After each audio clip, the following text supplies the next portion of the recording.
ఏంటి దోమలు పెంచుతారా అని ఆశ్చర్యపోతున్నారా? అవును, మీరు విన్నది నిజమే. ప్రభుత్వమే ఒక పెద్ద ఫామ్లో దోమలు పెంచుతోంది. అంతేకాదు పెంచిన ఆ దోమల్ని మనుషులు ఉండే ప్రాంతాల్లో వదులుతారు కూడా. వీళ్ళకి ఏమైనా పిచ్చి పట్టిందా అని మీరు అనుకోవచ్చు. డెంగ్యూ, మలేరియా వంటి జ్వరాలు తెచ్చే దోమల్ని చంపాలని ప్రపంచం మొత్తం ప్రయత్నిస్తుంటే బ్రెజిల్ మాత్రం వాటిని పెంచుతోంది. కానీ ఆగండి, దాని వెనకుంది ఓ సూపర్ ఇంట్రెస్టింగ్ సైన్స్ స్టోరీ. మరి ఆ కథ ఏంటో ఇప్పుడు చూసేద్దాం. బ్రెజిల్లో ఓ భారీ దోమల ఫ్యాక్టరీని ఏర్పాటు చేశారు. అదేంటంటే ఇటీవల బ్రెజిల్లోని సావోపాలో రాష్ట్రంలో క్యాంపినాస్ అనే నగరంలో 1300 చదరపు మీటర్ల విస్తీర్ణంలో భారీ దోమల పెంపక కేంద్రం ప్రారంభించారు. ఇది వరల్డ్ మస్కిటో ప్రోగ్రామ్ కింద నడుస్తోంది.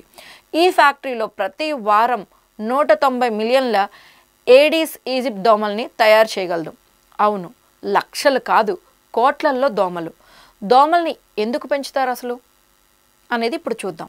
2024లో బ్రెజిల్ చరిత్రలోనే అత్యంత భయంకరమైన డెంగ్యూ ప్రబలడం స్టార్ట్ అయింది. ఆ సంవత్సరంలో ప్రపంచంలోని మొత్తం డెంగ్యూ కేసుల్లో 80% కంటే ఎక్కువ బ్రెజిల్లోనే నమోదయ్యాయి. చాలామంది ప్రాణాలు కూడా కోల్పోయారు.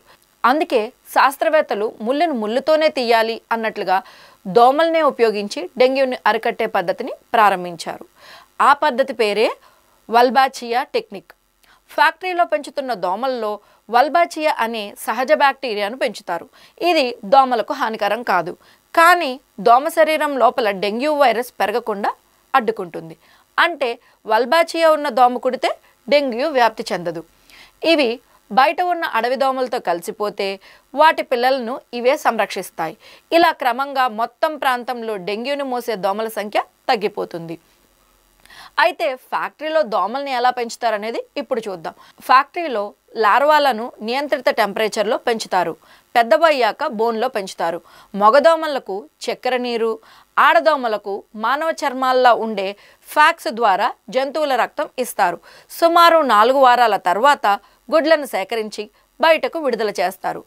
ఈ పెద్ద స్కేల్ సిస్టంలో ప్రతి వారం కోట్ల కొద్దీ రక్షణ కలిగిన దోమలు ఉత్పత్తి అవుతాయి. ఇండోనేషియా, కొలంబియా వంటి దేశాల్లో ఈ వల్బాచియా పద్ధతి ఇప్పటికే సక్సెస్ అయ్యింది. డెంగ్యూ కేసులు 70% వరకు తగ్గించింది. బ్రెజిల్ కూడా ఇదే దిశగా ముందడుగు వేసింది. దోమలను చంపడం కాదు, సైన్స్ను ఉపయోగించి డెంగ్యూనే చంపడం నేర్చుకున్నారు. ఇదే బ్రెజిల్ ప్లాన్. దోమల ఫ్యాక్టరీ అనగానే పిచ్చి అనిపించిన అసలు ఇది ఇప్పటి వరకు కనిపించిన అత్యంత సురక్షితమైన, శక్తివంతమైన డెంగ్యూ నియంత్రణ పద్ధతి. మరి ఈ పద్ధతి మీకు ఎలా అనిపించిందో కమెంట్ సెక్షన్లో కమెంట్ చేసేయండి. మరిన్ని ఇంట్రెస్టింగ్ వీడియోస్ కోసం మా ఛానల్ని సబ్స్క్రైబ్ చేసేయండి.